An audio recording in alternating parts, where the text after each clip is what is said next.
Hello ladies and gentlemen, boys, girls, dogs, and cats, and welcome back to Calm Down Level Up. Today we're here with the spicy one, which I am sure that the comment section will respond with very respectfully and no crazy comments. I'm sure that there will be nobody being quite anti either of these people's religions. I'm sure it will be all very nice and respectful. But here we have Israel versus the Arab League in 2019, but it's accidentally in 2020 because of how it took me to get this to actually run. So here we are in Millennium Dawn. We have the Arab League has reformed, and they've decided 2020 or 2019 today, whatever you're watching, is the time to strike. So we have Egypt, we have Jordan, Syria, and Palestine. They've all teamed up, and they're like, "Let's go, Israel! Your reign is ending." Also, everything else around them, I've just annexed to Turkey. So Turkish subscribers, you're welcome. But that's mostly just so other powers don't really get involved, because sometimes countries will join the war. And I just want a isolated just Israel versus the Arab League. I have faction map mode here. Arab League and Israel is just by themselves in their own fact. So can Israel survive the onslaught of the Arab League? This is quite a heavy force for Israel to take on. Let's look at their stats really quick. 34 divisions. This is just starting out of the game, by the way. I only let it run for a little while, and I'll tell you what I did up here a little bit. 13 military, 145,000 manpower. They have to fight Egypt, which has 48 divisions, so already Egypt alone already outnumbers them. 14 factories, 215,000 manpower. Jordan, 22 divisions, only 16,000, zero military factories. And Syria, who has quite a few debuffs, but 69 divisions, 3 military factories, 310,000 manpower. So I think what Israel's strategy is to strike against Egypt, try to defeat Egypt, and hold these guys off for a while, let them wear themselves out, and then they will be able to push in, because these guys won't be able to replenish all of their guns and stuff. That's going to be probably the hardest part. Though I think we can declare a Israeli victory if all of Sinai is captured, and there's a stalemate at the Suez Canal, and then Israel has defeated Syria and Jordan. I would consider that a victory for Israel, but we're gonna have to see. Before we get into this game, guys, I'm going to thank all the patrons: Andrew, Blog and Fletcher, Bubby, Infinitum Gamer, and Rodney. Everybody, thank you so much for your pledges, and if you would like to support the content that you like, make sure to head on over to the Patreon link down in the description and consider giving a pledge yourself. I would really appreciate it. Alright boys, one more thing I want to check is the naval supremacy map and the aerial supremacy map. Come on, let me be Israel. So Israel's naval map is just plain. There's nothing going on here, I guess. Aerial map, nothing yet. We should press play for a sec though to see if okay, it's developing. It had green for a second, but now it's actually red. So the Arab planes actually do outnumber them at this point. One of the reasons that Israel was able to win the previous wars was because they gained aerial supremacy very early on by bombing the Arab airfields before they could actually even take off. Hamas capitulated, so one Arab nation down, and the Israelis are pushing into Sinai. They can't waste too many divisions though fighting down there, because they do have to watch this northern front up here, which I'm sure Syria and Jordan are going to be putting on quite an onslaught. And I'm actually going to observe as some neutral country like Macedonia, so we can actually see what's going on here. Okay. Oh boy, Israel. Oh yeah, they're totally collapsing. They've lost most of their stuff already. That's probably just way too many divisions for Israel to handle. Even though they are technically winning in Sinai, they're not winning at home. Yeah, there they go. Israel was just puppeted, probably by Egypt. Yes, Israel is a puppet of Egypt, and Palestine got back some of their stuff, or Hamas. So the Arabs were probably correct in that now is the time to strike. We're gonna do one more little test though. We're gonna mix it up a little bit here. We're gonna add America to Israel's team. Because America actually guarantees the independence of Israel. We're going to make sure that America is actually on Israel's team using a few commands here. We're going to turn Yes Man on and NOCB. Invite the United States to Israel's faction, and they should instantly say yes. There we go. Israel.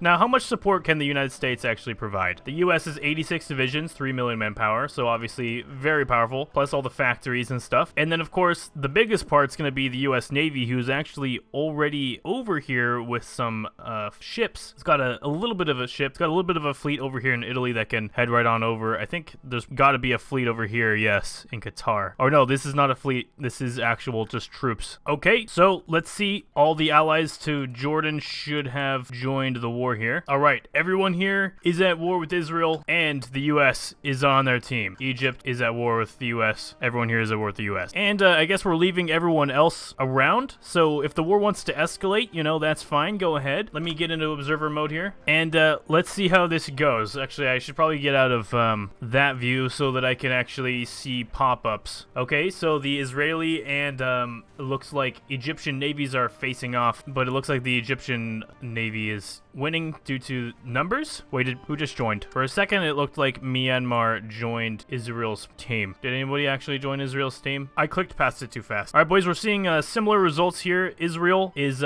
pushing into Sinai. They're probably going to get broken into, though, along the northern front, unless the U.S. can get in here. I wonder if the U.S. has changed aerial supremacy. It's pretty even right now, and then naval supremacy. Blue? I guess blue's good. Yes, there are U.S. fleets, and let's go view as the U.S. to see where their troops are at. Okay, so these are some subs. Okay, the U.S. Army is crossing the Atlantic as we speak, boys. They are flooding towards Israel to come save the day. Now, the question is, can Israel hold on for long enough? The U.S., okay, the U.S.'s troops that were here in, is this Bahrain? I think I maybe said Qatar earlier. Where are they at? Are they almost home? They could have arrived in here unless Egypt has this Red Sea cockblock. Yes, Egypt does have it cockblocked. They do have some ships here in the Red Sea to make it hard for the U.S. to get in without naval supremacy themselves. Israel seems to be holding on a little better this time, knock on wood. Holding on until those U.S. troops get here. They're gonna come save the day. Yeah, it looks like the Arabs are gonna break Israel right here. So there's some sort of it's really hard to tell what's going on right here, but there's some sort of encirclement where there's a bunch of Egyptian troops that have come around into Palestine to defend it. Okay, what is this? U.S. troops? Oh, okay. So these are U.S. naval planes. No, these are U.S. planes coming to help, but they may have been sunk. There's also Russians fighting here. Let's go F9 so we can... Oh boy, yeah, it's really hard to see what's even happening. We're gonna go back to Macedonia. Okay, so this is a little bit better. As we can see, Jordan pushed in to one province there, and Palestine actually pushed into one province with the help of Egyptian troops, and then Israel has taken a couple tiles in Sinai, but nothing else other than that. Oh, it's so nice and quiet, you know, when you're not viewing as the warring parties. Okay, there's another one that was taken against Israel. Okay, the Americans, it looks like also Sudan was just puppeted, if you were wondering. The Americans have brought their navy here. The Americans have officially got their Mediterranean fleet over, and they are crushing the Egyptians. That's going to make it hard for them to do any more naval landings like the Egyptians were just doing into Palestine. But time is running short for Israel. America really needs to get over here, or else all of Israel's troops are going to be gone. Political revolution. Is America going to elect Bernie Sanders? Oh, I see. America's gone down the edgy path. We're going to question the Constitution, either go nationalistic settlement,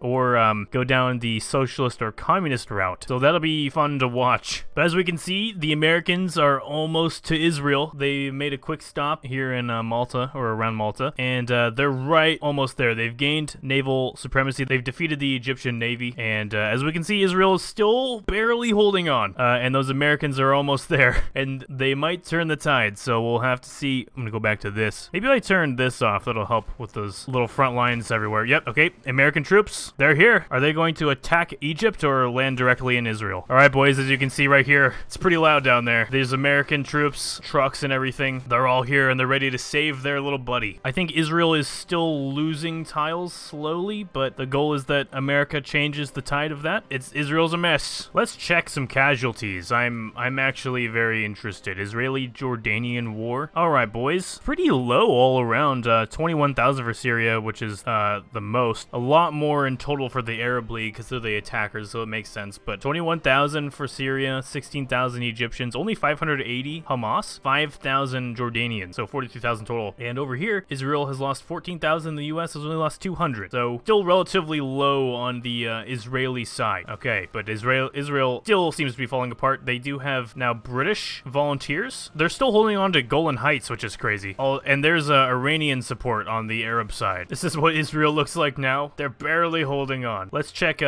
naval and aerial again really quick. Aerial, it's neutral except for Egypt, where they are actually winning. And of course, still, they don't have supremacy in the Red Sea, but Eastern and Mediterranean, they still do due to the U.S. fleets. Actually, it looks like there's just an Israeli fleet right here right now. And yeah, the Egyptians still hold on to both the Red Sea and the Gulf of Aden as well. Wonder how fast casualties are racking up. Okay, Israel has almost doubled their casualties. Actually, they have doubled their casualties, but the Arab casualties are going up even faster, it looks like. They're at 72,000 now total, so 39,000 Syrians, 25,000 Egyptians makes up the mass majority of it. So they're going to be at 100,000 casualties. Also, Rojava, wow, they're coming to save the day. They've joined Israel's team. Those, the Kurds to the north, I guess they are American allies. Syria declared war on them. Well, that makes sense. That's going to lessen the burden over here. Rojava, can you actually help in any way? So they've joined the faction. Guys, the Kurds, they've officially converted to Judaism. Can you even believe it? It's still not looking good for Israel. They are under siege. They've taken one, but also lost one. Oh, they just lost it back again. Those American units are doing their best.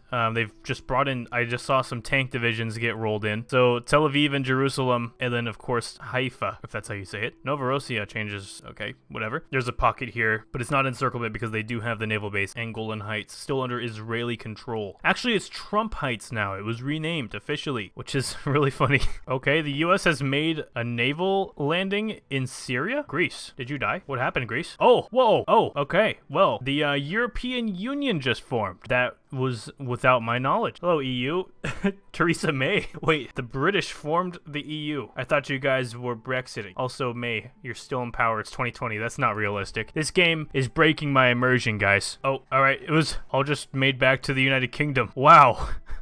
What? It was Theresa May's plan all along to conquer Europe. Well, that might be a good thing, actually, for the Israelis because... Oh, they just lost Golan Heights. That must be a blow. They took it back. Because the British were sending volunteers, and now they can send more volunteers. Oh, they're taking spots and losing spots. It is a good sign that they're taking back provinces. Let's check the casualties again. Okay, it's starting to even out a bit. Rojava has added quite a few more casualties to the Israeli team, and they're losing, but they're at least, the very least, causing a distraction. 82,000 casualties, 60,000 of them being Israelis on the Israeli side, and then 153,000 casualties, most being Syrian, 73, and Egyptian, 57, and then Jordanian, 22, and Hamas, 1,000. Well, Israel did lose Golan Heights, but they did gain this province back, which connects their two pockets. Oh, also, the U.S. has assumed leadership of the faction. Which makes sense, you know, and Israel has lost control of the province that connected their pockets, but they've regained Golan Heights. Oh, that's scary for Syria. This American landing is just ripping apart Syria from the north. That is very good news for Israel, at least, if you're rooting for the Israeli side. It's very bad news if you're rooting for the Arab side. So, boys, watch from the Arab side. It's not looking the best. They've racked up a lot of casualties, and Israel's put themselves in a good spot. You know, they're holding off. They've up Jerusalem. Every attack into them is failing, and if you look at all these Arab units, they're like at half strength at best. Eventually, these units are going to start dying, and look, they've just hit 300,000 casualties total, which is insane. Also, Syria has a problem up north because the U.S. is doing a lot of damage. They have already taken Aleppo, and that means they're going to reach Rojava, and Rojava's actually pushed back. They're not losing anymore, even though they've lost territory. Technically, America is in the position to recapture it for them. So with the loss of Syria, that basically the war is lost for the Arabs because their whole advantage is that they have Israel surrounded, and if Syria is gone, then they won't have Israel surrounded. Their whole advantage is gone. And the manpower was also an advantage, which is slowly dwindling away, as you guys can see, with 326,000 losses. And I can't imagine this is good for Assad at the polls. Sure, he's like waning. Not that they're not fixed or anything. Oh, so Assad is puppeting himself to Iran? They're literally just like, yep, they're literally just, yeah, we're an Iranian puppet. They don't have any, they don't have any shame. That might bring Iran into the war, though, on the Syrian side, which will be nuts. They don't have a border, though, so that'll just bring Iran and the U.S. into conflict over here. Oh, this is much nicer to look at again through a little neutral Macedonia. Appreciate it. All right, the Americans are at the doorstep of Damascus, on both sides, actually, because technically Israel pushed past Golan Heights, and they're at the doorstep of Damascus. Oh, yeah, this is the end of Syria right here. Aleppo and Raqqa have just been taken. Kurds are doing really good. They've got all their territory back, and boom, what was that? Okay, Syria has been knocked out of the war because they just puppeted themselves to Iran. Wow, that was a cop-out. And here's all the Iranian units. So they didn't work out as I thought it would. I thought that Syria would still be at war, but then America or Iran would just have to join on their side. Syria just left the war. Oh, and Israel's gaining back so much territory with the loss of all those Syrian troops out of the war. We can actually observe as Israel again. We can see what we're going. We can see what's even going on. Hamas has capitulated. How is Egypt? Oh, Egypt is not ready for this. Most of the Arab armies are stuck over there in Jordan. Yep, they've reached the actually they've crossed the Suez, American troops. Cairo is gonna get captured here soon. The whole of the Sinai Peninsula has been taken, and Jordan is on its way out, and all of the core stuff of Egypt is now falling too. We'll see the capitulation of Egypt here in a sec. Probably gonna have to declare the victory, obviously, for Israel. They've done a good job this time, you know. They lost one, they won one. That's what we like to see. How'd they get all this? Did they? Oh, they must have capitulated, and then these Egyptian units that are stuck over here retook some stuff. So all these Egyptian units here in Jordan are just trapped. All right, that's the end of the war. Jordan, Hamas, and Egypt were all puppeted, I assume, by America. Yes, America, maybe, yep, all three of them puppeted by America. That's okay. At least Israel survived. All right, boys, thank you very much for watching. If you liked this video, make sure to hit like, favorite, and subscribe if you guys are new and you want to see more stuff like this. Make sure to subscribe if you want to see more stuff like this. I'll see you guys all next time. Peace.